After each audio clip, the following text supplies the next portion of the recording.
Hey guys, welcome back to the Interceptor. We are here with another Alliance War video, and today is War 9 of Season 34, and D69 is taking on LARCE. These guys were a little bit lower rated than us, but it's not like an incredibly unheard of matchup. They are in Platinum 1 currently. I believe they were like top 5 in Platinum 1, so they are at the time a top 25 Alliance or so. But we were in 3rd. So I mean, we knew who was going to win going into this war. And I actually have 4 Quake fights this war.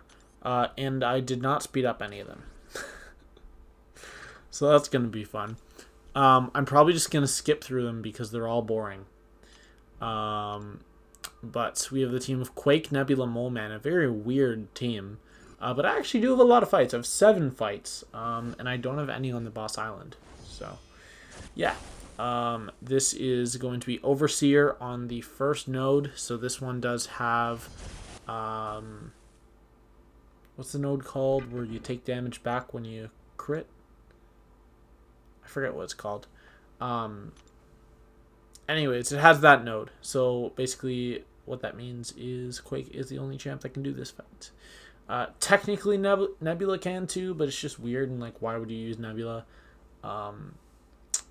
In a bad matchup. So I'm going to be using little baby bitch boosts, but I'm actually going to change my mind.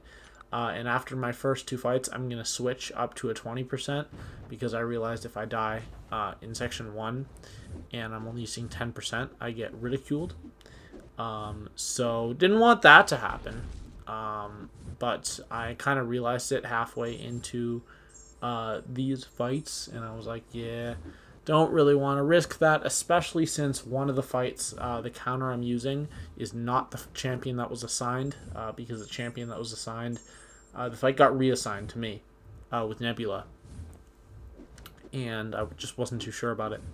But this is, yeah, like I said, these Quake fights are really boring, and Overseer actually has a pretty decent physical resistance, so if you want to skip like 10 seconds, 30 seconds for these Quake fights, I won't blame you. But yeah, it's really just a straightforward fight. There's nothing stopping you from quaking it. You can quake Overseer and you can quake this node.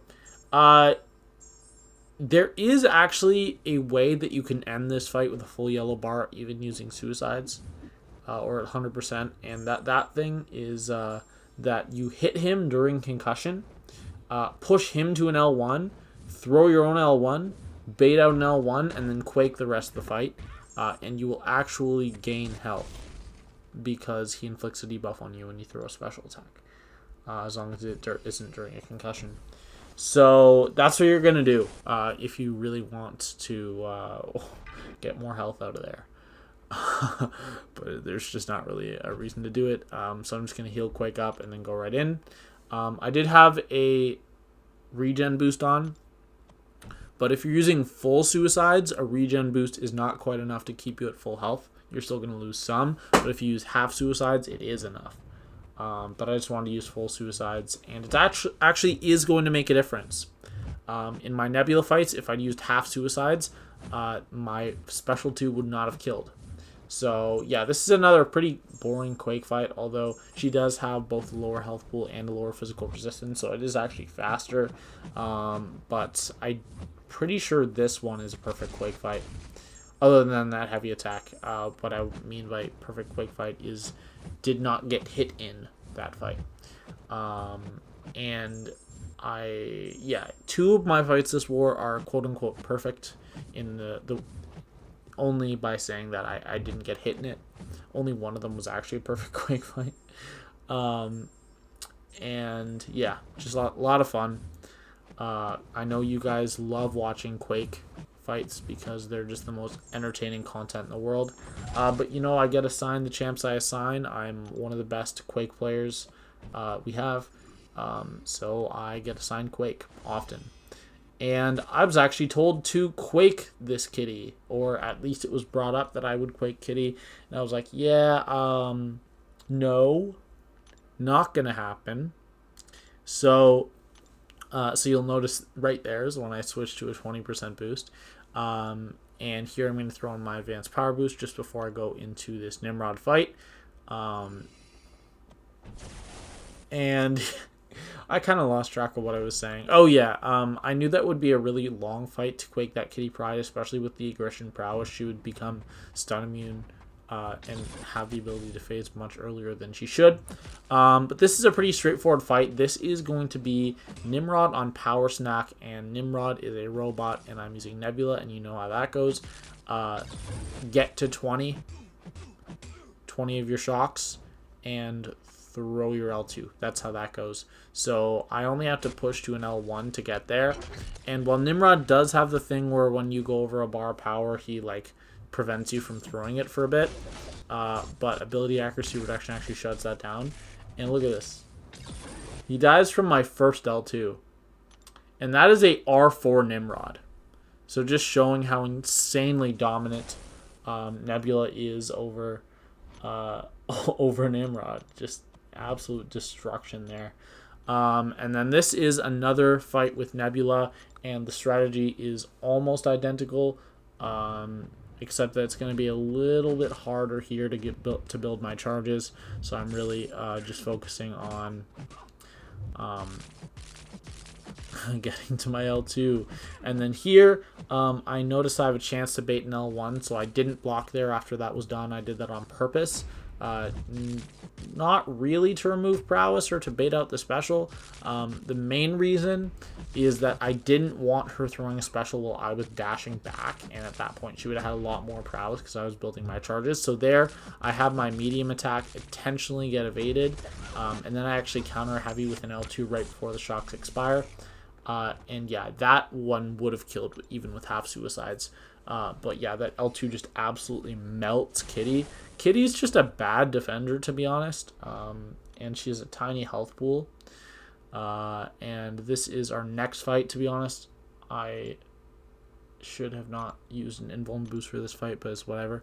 I feel like I just said "to be honest" like 5 times in the last minute. What I mean is, I just wasted an invuln boost using it here. I should have just used either a regen or just nothing. And then there, I did actually parry by accident while trying to dash back. That was really weird. I don't know how that happened. But of course, it was on one of the hits that he's stun immune. But yeah, this is actually a pretty fast fight. And I actually get to heal because I only have the poison taking away my health. And I have both the armor break and the miss icon giving me health most of the fight. So I am actually going to make it pretty much back to full health because it's a clean fight with Quake. So there, my stuns stick, so I just need one more cycle to be done. It looks like I'm going to get up to about 93-94% health. 93%? 93%. Okay. So yeah, very clean fight with Quake, and now we'll go on to our next fight. So I was actually sent a video of Moleman taking this fight as an example. But the thing is that Moleman cannot block unblockables with like safely when in Frenzy unless you have the Stand Your Ground mastery. And I don't have it even at level 1. I don't use it because I don't think it's worthy of points for how annoying it makes it for a defender. And I don't think it's useful on attack. I just don't think it's a good mastery. I will never unlock it because it's bad. And that's what I have to say about that. But this Claire is a pretty easy Quake fight. I probably could have also done it with Moleman because I do have the skill boosts on right now. But, you know, there's not really much to say about this Claire fight. I do actually mess up once. And I get hit, which means that my dex gets nullified. She gains power both from the hit and from Mystic Dispersion. And then she also triggers the miss on herself, but luckily I am never hitting her, so it didn't matter. And she actually is healing me with that bleed, because Claire's bleeds are insanely weak, if you did not know that. and they do heal you even if you have like 3 or 4 of them.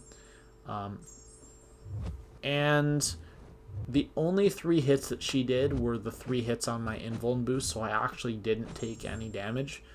In fact, from getting hit there, I healed. I came out with more health. So yeah, that happened. And a little bit over a minute. Nice Quake fight. Other than the 1 hit, but you know what? It's fine. And we're on to our last fight, which is this Knull. Now, I have taken this fight before, but I'm actually using different boosts here. So I think then I was using 30% green, 15% attack, 150% power back, and a 12% skill boost. And this time I'm just using completely different. I knew that since I boosted a lot smaller that I would have to use the 200% to get back to an L2, which is completely fine. So I'm going to do the exact same thing. I'm going to land 2 heavies, enter at 19 just like I did last time. Tried to find my opening here, and I did find my opening right there because I was still unblockable. Throw my first L2, and it is going to get me straight back to another L2. I tap my block, dash back slightly, throw my L2, which is just a strategy you can use to prevent the opponent from throwing their special when you're both trying to throw it at the same time. And yeah, my third L2 kills on the first hit, and that fight is over. And that I thought the boss was down when I was going in, and then I saw it wasn't, like, before I started my fights, but I thought it would have been down, and the guy did take it down shortly after. We won this war with a score of 4-24, so it was not close. It was never close. I think they died more than 4 times in their first 25 fights, so at that point we had already won, and we also won by over 4,000 fight duration. And this is actually the second best war that D69 has put up this season, and I was pretty happy with how we did. We did have at least 2 very questionable deaths, but you know, that kind of stuff happens, and we just need to clean up just a little bit more.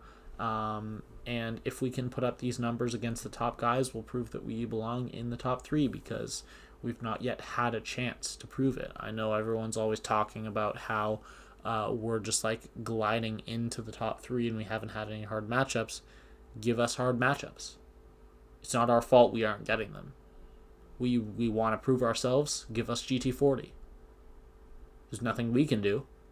We're just sitting here waiting for a matchup. I was disappointed when I saw we had an alliance lower than us that we matched. I want to face someone up. I want to match up like we did against X5E and like we did against HC Maw. I want to do that. But the game says no. Nothing we can do. So yeah, we won. We were in 3rd. And the alliances that were in 2nd and 4th, which were Noon and XK9, they matched. And Noon actually lost, which I really was not expecting. They lost, I believe it was 6-7 or 7-8. One of those two. I think it was 6-7. And that means that XK9 stays above us. But New Nation is now more than 1 win behind us. So they would have to win. So we would have to lose 2 more wars for them to pass us, basically. Because I believe at this point they have 3 losses. Is that wrong? Is that right? Yeah. Because currently the only 3 alliances in the game with only 1 loss are XK9, who lost to GT40, us with 1 loss against HC Maw, and then GT40 with 0 losses. And that's the top 3. So that is actually going to be all for today. We are now 8-1 on the season. Only 3 wars left. One week of wars. My death total is still at 2, and my PSR is at 55 out of 57, which is 96.49%. Literally cannot get closer to 97%. Well, technically it can, but with this number of fights, it can't. And my Deathless streak is up to 8 because I had 7 fights this war, I'm pretty sure. 1, 2, 3, 4, 5. Yep, 7 fights this war. So that is all for today. Hope you guys enjoyed the war video, and I will see you all in the next one. Bye.